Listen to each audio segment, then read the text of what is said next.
ఇక్కడ ఉన్న శ్రీనివాసునికి అలంకారం చేసినప్పుడు బైరాగిగా కనిపిస్తారట.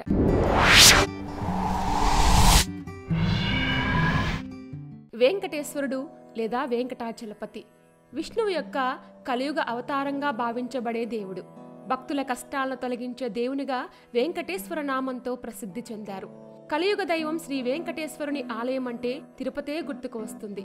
ఇక్కడ సకల భోగాలు అనుభవించే వెంకటేశ్వర స్వామిని మనం చూడొచ్చు.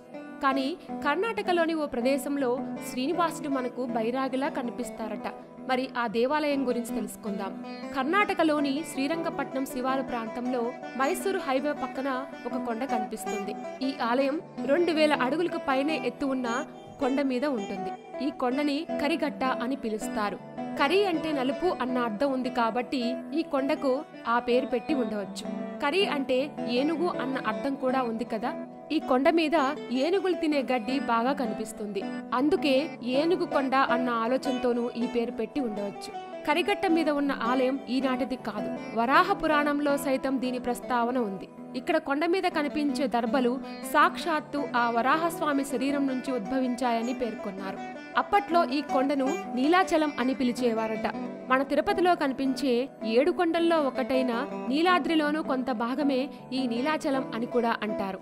ఇక్కడి మూల విరాట్ను వైకుంఠ శ్రీనివాసుడు లేదా కరిగిరివాసుడు అని కూడా పిలుస్తారు. 6 అడుగుల నల్లని రాతితో కనిపించే ఈ మూల విరాట్ని సాక్షాత్తు ఆ భృగు మహర్షి ప్రతిష్ఠించాడని చెప్తారు. ఈ స్వామికి అలంకారం చేసినప్పుడు భైరాగిలా కనిపిస్తారట. అందుకనే భైరాగి వెంకటరమణుడు అని కూడా పిలుస్తారు. పేరుకు బైరాగే కాని ఈ స్వామిని కొలిస్తే ఎలాంటి కష్టమైనా తీరిపోతుందని భక్తుల నమ్మకం. జీవితంలో ఓర్చుకోలేని బాధలు వచ్చినప్పుడు ఇక్కడ పూజలు నిర్వహిస్తే తప్పక ఫలితం దక్కుతుందట. కరిగట్ట ఆలయానికి చేరుకునేందుకు 400కు పైగా మెట్లు ఎక్కాల్సి ఉంటుంది. అలా ఎక్కలేని వారు వాహనాల్లో చేరుకునేందుకు రహదారి కూడా ఉంటుంది.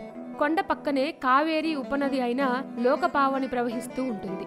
లోకపావనికి ఆవలి ఒడ్డున ఉండే నిమిషాంబ ఆలయం, శ్రీరంగపట్నంలోని రంగనాథస్వామి ఆలయాలు కూడా ఇక్కడ మనకు కనిపిస్తాయి. వీటితో పాటు మైసూర్, శ్రీరంగపట్నం, చాముండి హిల్స్ కూడా మనకు కనువిందు చేస్తాయి. మైసూర్ నుంచి శ్రీరంగపట్నానికి వెళ్లే యాత్రికులు తప్పకుండా ఈ కరిగట్ట ఆలయాన్ని కూడా సందర్శిస్తారు. ఈ కొండ ప్రదేశం కొబ్బరి చెట్లతో ఆహ్లాదకరంగా కనిపిస్తుంది.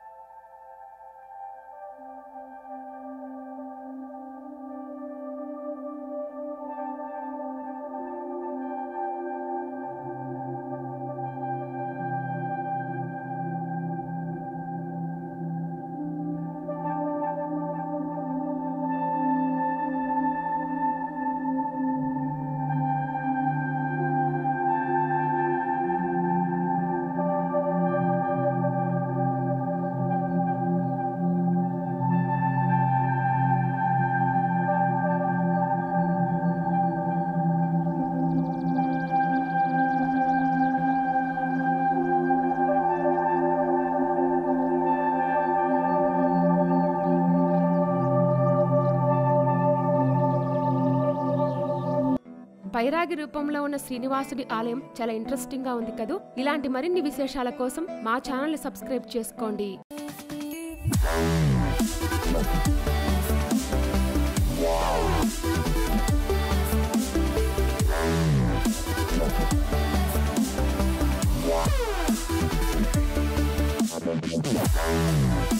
Wow.